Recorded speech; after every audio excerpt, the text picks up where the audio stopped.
It's Halloween. The book told the story of a famous legend. A legend? A spine-tingling legend? So you think that monsters are just misunderstood? I don't want to be understood.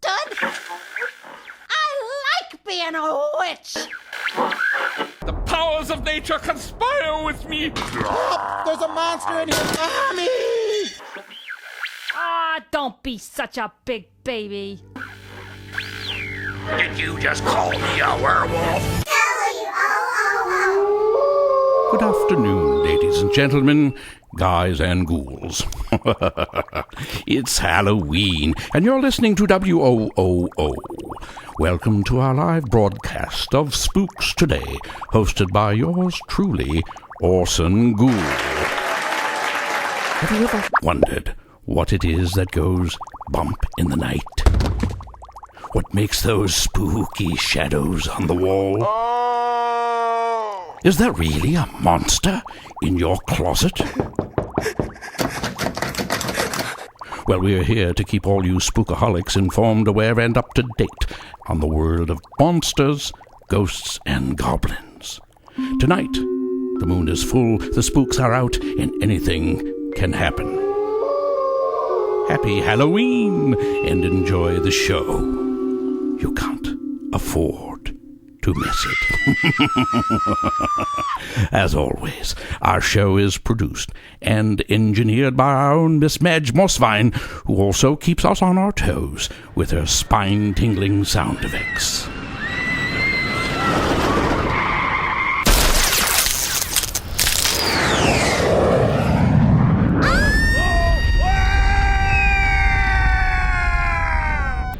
Excuse me. Really, Madge?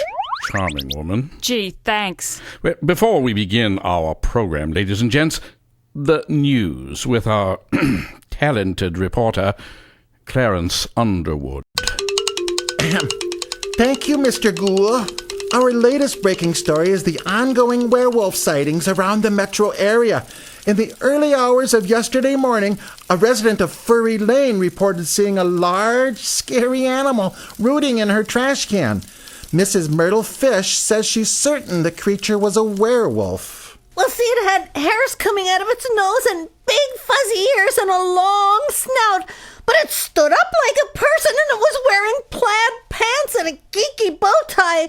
So I figured regular wolves don't like bow ties. Well, maybe he just had a funny fur pattern. You never know with witnesses these days. Another report came from the Full Moon Mall in Forestville. An employee of the Sad and Soggy ice cream shop reported a werewolf trying to order 2 scoops of Meatball Madness ice cream. When she screamed at his scary voice, the werewolf apparently fled the scene. Poor guy couldn't even get an ice cream cone. And that's the news for this afternoon. Back to you, Mr. Ghoul. And now, spooks and spellcasters, it's my pleasure to announce a very special contest. For centuries, we've heard the stories of witches, ghosts, and other mysterious creatures that give us chills and make our hair stand on end. Well, it's up to you, dear listeners, to decide who is the veriest, scariest monster of all time. So call in and give us your scary stories. Make our spines tingle. The listener with the scariest monster will win a free Spooks Today t-shirt, thoroughly rubbed with garlic to keep the vampires away. Call now. We're waiting for you. And now, ladies and gentlemen, for our first guest of the show today, we have a world-renowned scientist and surgeon who has been making groundbreaking strides in the most fascinating area. No, don't tell them that. Well, he does interesting stuff with parts No, of... shh, not that either. Well, you tell him then, smarty pants. Please welcome to our show, Dr. Victor Frankenstein. Oh, thank you. I've brought my very special experiment with me here today, and you are the very, very lucky first man who will see what I have discovered. But you must promise never to tell anyone. Well, there is the microphone here. So don't tell into the microphone, okay? But... Shh. It's our secret. So you see here, I have a body, a very perfect body that I have made myself. Are you sure we can bring that in here? Madge, can he bring You see, I stitched together all the parts. There was this old man's arm and this pretty young lady's hand. Ooh, don't show me that. Where'd you get this stuff? Oh, you cannot tell. I did it in the name of science. You see, I just had to borrow a little bit from this graveyard, a little from that. I never took a whole person, just a wee bit here and there. You do know that we're on the air, right? The air! Oh, yes, we need the air, the fresh air and the electricity. So, you see how lovely this creature is? What a creation! What a stroke of genius! He looks actually sort of dead. What? Well, of course he's dead. That is my secret I have discovered. How to create life. Okay, Madge, enough with the sound effects. I think we need to get this guy off. Aha! The powers of nature conspire with me. I have created life from death. The creature will rise. Hey, Madge, would you lay off the thunder already? That ain't me. Oh, help. Well, I think this guy's a little loopy, you know? Like, could you come in and take... Help! There's a monster in here, Madge! Mommy! Hush! You'll scare him! You imbecile!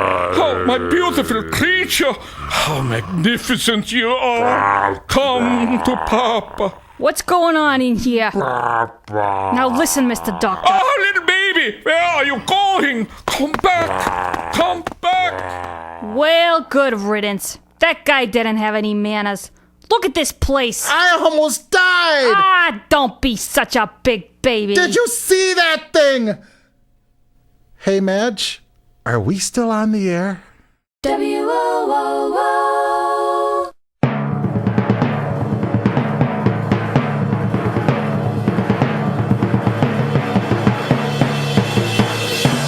Ladies and gentlemen, we interrupt our regular programming to bring you a special guest who has just contacted our studio with some very important information.